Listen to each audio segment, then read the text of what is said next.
Imagine waking up one day and realizing you don't remember who you were before they told you who to be. You sit at the edge of your bed staring at the wall, and a question begins to echo, not from outside, but from some long-abandoned chamber within you.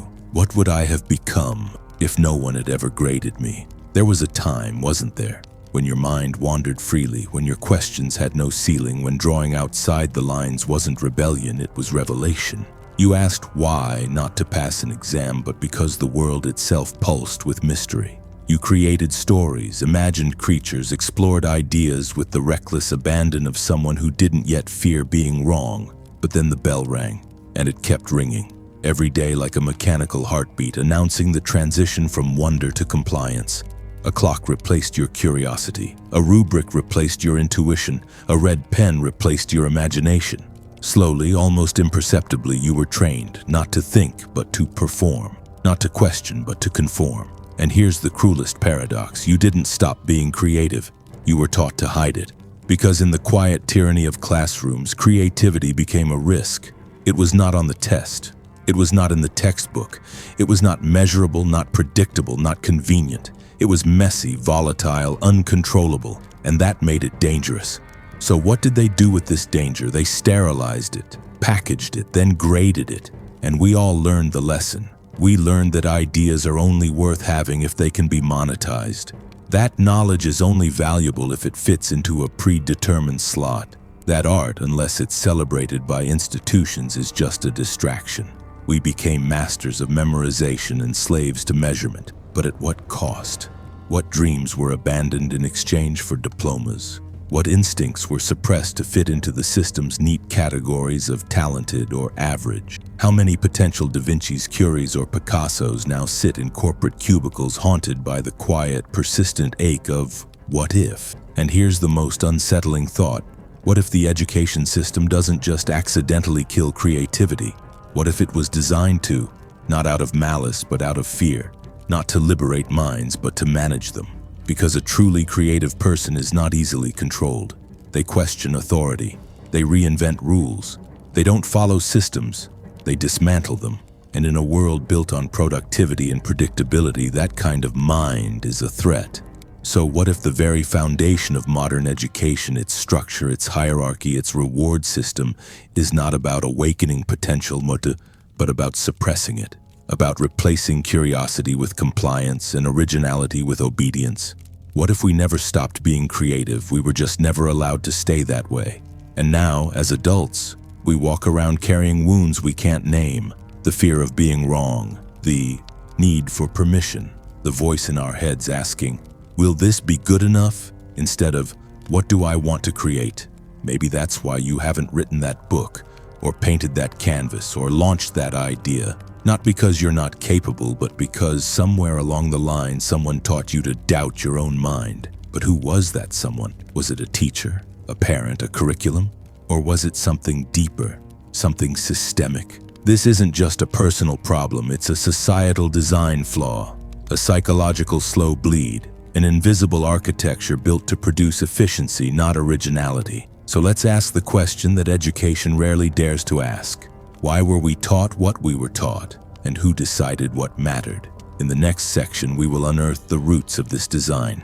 We'll explore the hidden psychological and philosophical forces that shaped our current education system. Not to blame, but to understand. Because only by understanding the cage can we begin to find the key.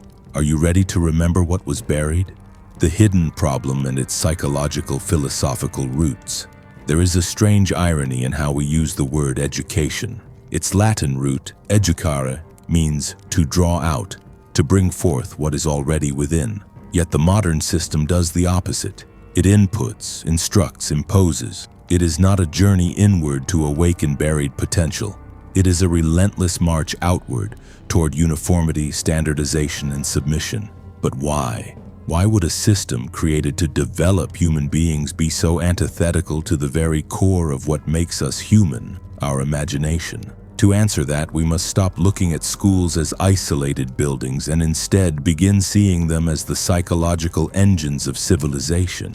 We must ask, what kind of society benefits from obedient minds? In the 19th century, as the Industrial Revolution surged across the Western world, a new kind of citizen was required, not a philosopher, not a visionary, not a mystic or an artist.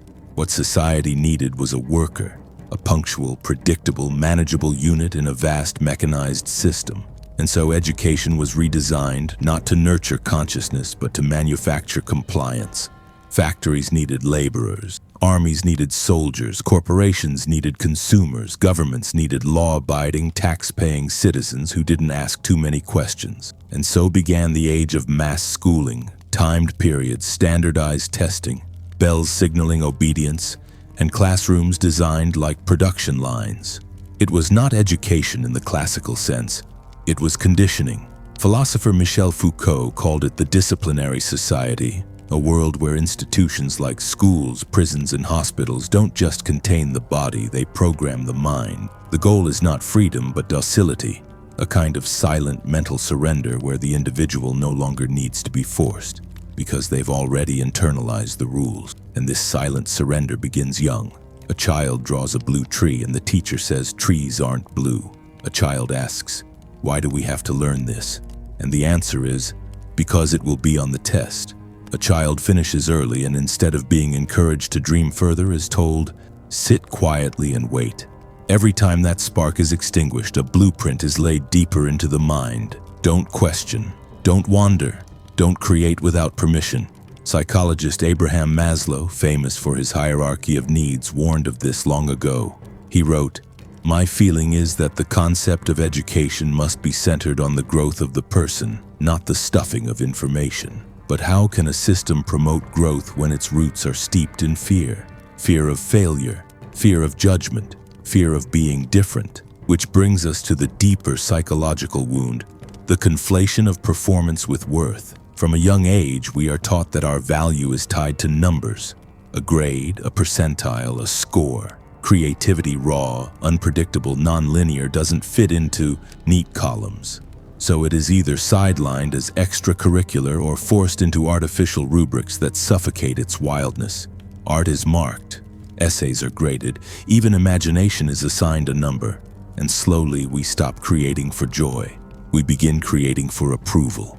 Carl Jung called this the death of the self, the moment a person begins to live not from their inner truth but from the persona they are taught to wear. The education system, rather than being a mirror to the soul, becomes a mask factory. And what is the result? A generation of young people who are anxious, risk-averse, and terrified of failure, not because they lack potential, but because they've been trained to fear their own originality. A generation that would rather plagiarize than be wrong. That would rather remain silent than speak an unpopular truth. That equates smart with safe and creative with childish. Nietzsche once said, "He who has a why to live can bear almost any how."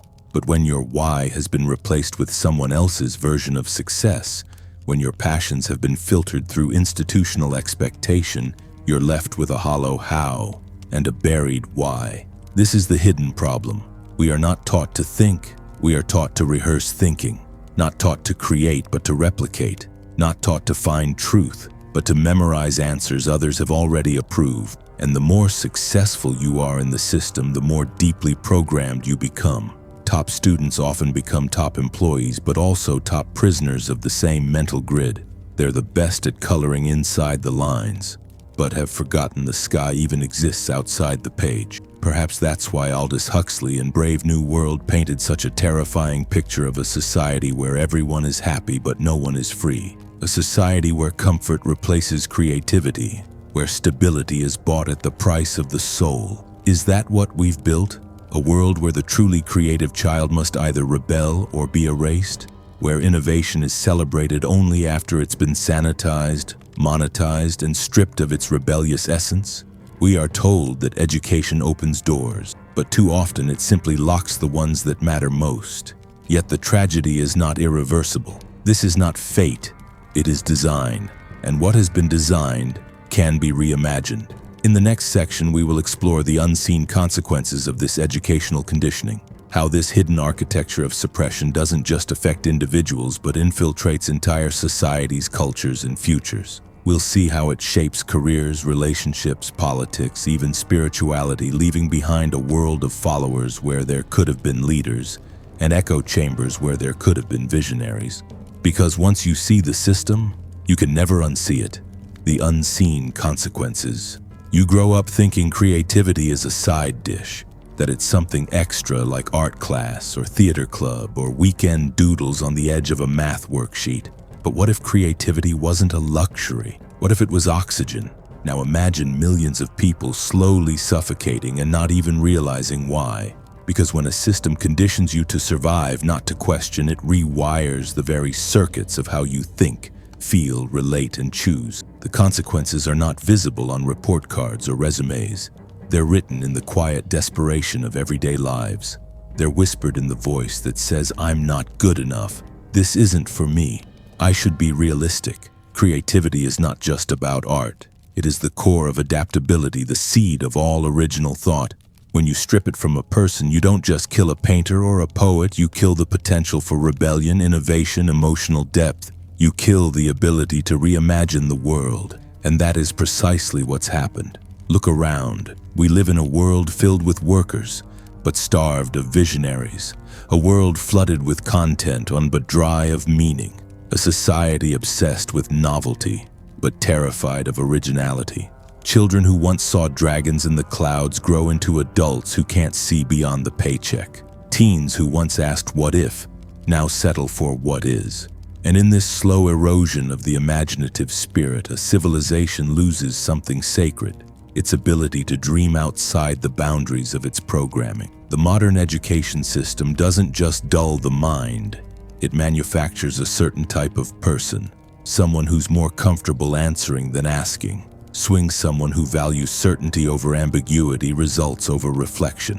Logically, someone who seeks permission to be great instead of claiming it. And it shows. In business, we see employees who wait for instructions instead of taking initiative. Leaders who obsess over metrics but can't tell a compelling story. In relationships, we see partners who can't communicate deeply, who've never been taught to explore their own emotions, let alone hold space for someone else's. In politics, we see societies swayed by slogans, not substance. Citizens conditioned to follow the loudest voice because independent thinking was never rewarded. In spirituality, we see people chasing practices and dogmas, rituals over experience because the system taught them what to believe, not how to wonder. This is not coincidence. This is conditioning. Neuroscience confirms it. Studies show that the brain's prefrontal cortex, responsible for divergent thinking, empathy, and long-term vision, can be suppressed by environments that are overly rigid, stressful, or reward-based. The very architecture of our cognition is shaped by the systems we are raised in. Psychologist Gabor Mate speaks of toxic environments that don't necessarily traumatize through abuse, but through subtle, chronic neglect of authenticity. In such systems, he says, we trade connection for acceptance. And nowhere is that trade more deeply embedded than in schools. You learn early. Get the right answer, not the real one. Color what they expect, not what you see. Say what gets the grade, not what stirs your soul. And so we carry the mask. The good student becomes the competent adult. The dreamer becomes the employee. The misfit becomes the failure. But this suppression has a cost, one we rarely talk about: mental health. According to the World Health Organization, rates of depression and anxiety among young people have skyrocketed in the last 2 decades. While many factors are at play, one thread remains consistent. We are raising generations in systems that reward performance and pathologize passion. A child who can't sit still isn't curious, they're disruptive. A teen who questions authority isn't thinking, they're difficult. A young adult who wants to build something new isn't visionary, they're naive. The system gaslights originality, and then it sells you solutions, self-help books, productivity hacks, mindfulness apps, trying to fix the wounds it caused, without ever questioning why you were wounded in the first place. And here lies the grand illusion. You think you're the problem. You think your procrastination, your self-doubt, your burnout, your fear of failure are all personal flaws. But they are symptoms. Symptoms of a system that taught you how to function, but never how to feel alive. You were never broken. You were just measured by tools that could not detect your depth. And now we're entering an era where the need for creative, non-linear, emotionally intelligent thinkers is more critical than ever. The world is changing fast. Old models are crumbling. New paradigms demand agility, not repetition. But here's the tragic twist. Most people, even when given freedom and gun, don't know what to do with it. Because they were trained in captivity, they sit at the threshold of possibility and feel only paralysis. Because deep down, the voice still whispers, "Will this be on the test? Is this allowed? What if I fail?" This is not just an individual crisis, it's a cultural one. A civilization cannot evolve if it cannot imagine, and imagination cannot survive in chains. But here's the secret they never told you. You can still remember. Your creativity isn't gone. It's buried. Beneath years of compliance, beneath shame, beneath the voice of the teacher who told you to stay on topic. It's still there, waiting. In the next section, we will begin the rebellion, not of violence, but of vision. We will explore how to reclaim the inner flame that was never extinguished, only silenced. We'll meet the thinkers, the outcasts, the revolutionaries who refused to conform and paid the price for their freedom. And we'll discover what it truly means to unlearn the lie and begin thinking wildly again, because creativity isn't a gift, it's a right, and it's time to reclaim it. You will not find your freedom in a classroom, not in a curriculum, not in a certificate, because the kind of freedom you're looking for, the kind that restores your voice, your imagination, your essence, requires a rebellion, but not the kind you were warned about, not rage in the streets or burning flags. This rebellion is far more dangerous. It happens inside your mind. It begins the moment you stop asking, "What am I allowed to do?" and start asking, "What do I no longer need permission for?" Because the truth is that you were never meant to ask for permission. You were born creative, not to fit in but to unfold, not to meet standards but to set fire to them. This is the rebellion, to unlearn obedience, to shatter the conditioning, to become dangerous again, not with weapons but with ideas that do not bow. So how do you begin? You begin by confronting the first lie. I am only creative if I am good at it. But creativity is not a talent, it's a way of being. It's not measured in technical skill, but in risk.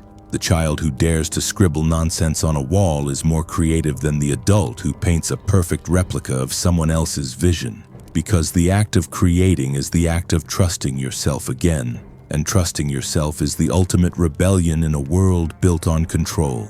Let us visit a graveyard, not of bodies, but of broken minds. There you'll find Galileo imprisoned for imagining stars beyond scripture. You'll find Van Gogh dismissed as mad, now hanging in museums. You'll find Rosa Parks, whose silence on a bus made the entire world louder. You'll find Alan Turing solving the unsolvable while society condemned him for who he loved. You'll find countless names that history once ignored, each a rebel, not because they fought, but because they refused to think small. What did they all share? Not brilliance, not privilege, not perfect circumstances, but a refusal to betray their inner voice. That is the rebellion. It is not about overthrowing governments. It's about overthrowing the voice in your head that sounds like a teacher, a parent, a boss, telling you to sit down, be quiet, stay safe. And it starts with unlearning. Unlearn the need to be right. Schools reward accuracy, but life rewards authenticity. Ask the question that feels stupid. Follow the hunch that makes no sense. Speak the sentence that trembles. Real creativity begins where certainty ends.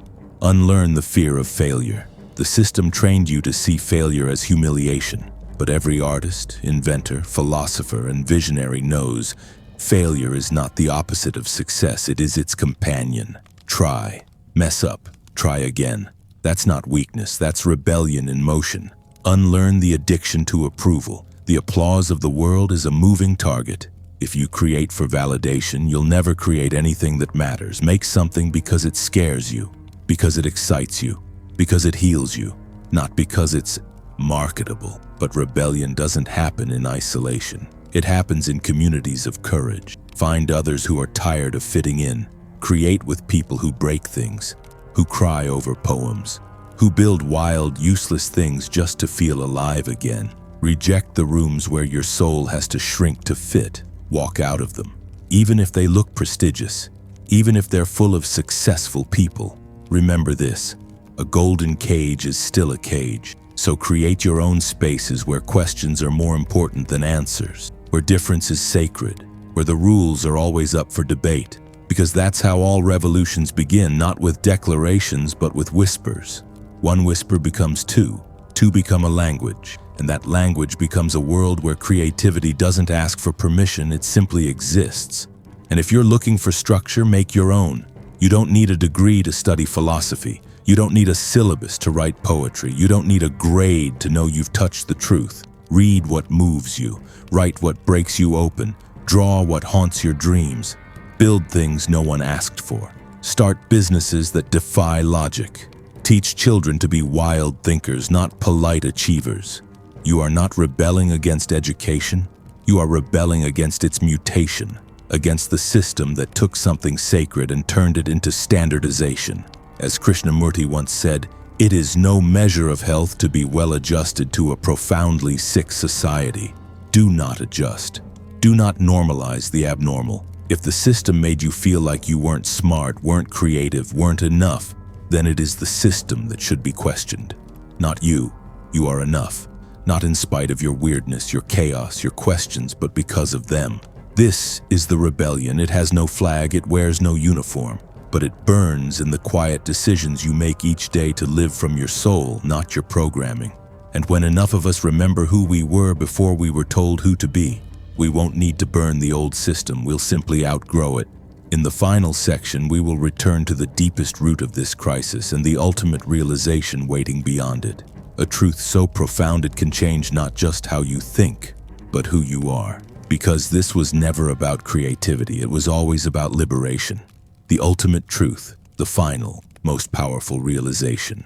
Imagine this: you're standing in a gallery surrounded by 1,000 mirrors, but none of them reflect who you truly are. They reflect versions of you, approved, acceptable, edited. Some wear medals, some hold diplomas, some smile through clenched teeth, but not one is real. And then, in the corner of this silent hall, you notice a cracked mirror, dusty, forgotten, not part of the exhibit. You walk toward it.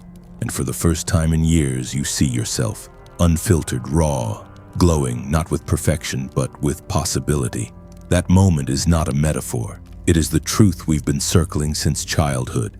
You were never meant to become what they designed. You were meant to remember what you already are. And the final, most powerful realization: you don't need to be taught how to be creative. You need to unlearn who you were told to be.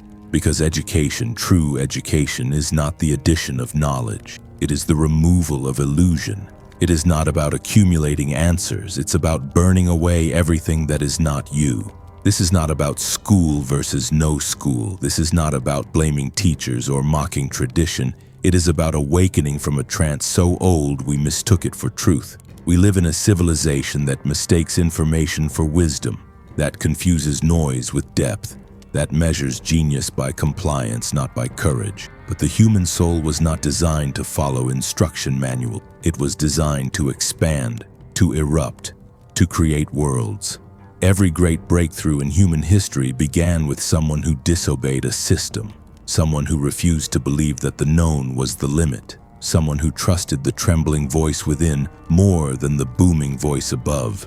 And this is the essence of the final truth. The system is not your master. It is your inheritance to outgrow. Once you see it for what it is, a scaffolding, not a ceiling, you realize the prison door was never locked. You were waiting for someone to open it, not realizing that you are the key. Let's go deeper. What if the real purpose of creativity isn't to entertain or innovate, but to reclaim your selfhood, to build a bridge back to the version of you that existed before the world told you to shrink? Carl Jung called this the process of individuation, the journey of becoming who you truly are, not what society shaped you to be. And he warned, this path is not easy.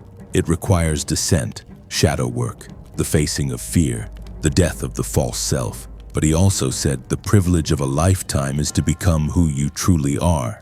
Creativity then is not a luxury. It is the sacred act of remembering, of becoming. It is not found in studios or stages. It is found in every moment you choose truth over performance.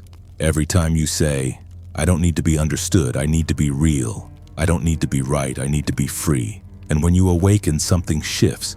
You start seeing the world differently. You see that much of what we call normal is merely trauma with good PR. That many successful people are just highly functional shells. That many educated minds are deeply conditioned, not deeply conscious. You begin to feel a strange mix of grief and power. Grief for the years spent asleep, power in knowing. You're awake now, and with that awakening comes the final, terrifying, beautiful truth. You are responsible for what comes next. Not the system, not the past. You, because no one is coming to save you from the cage. But if you have the courage to leave it, others will follow.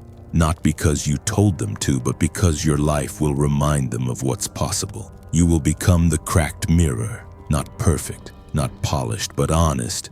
And in your honesty, others will finally see themselves again. So what now? Now you create. Not because you're trying to prove something, not because it's productive, but because it is how you reclaim your breath. Write the book that makes no sense to anyone but you.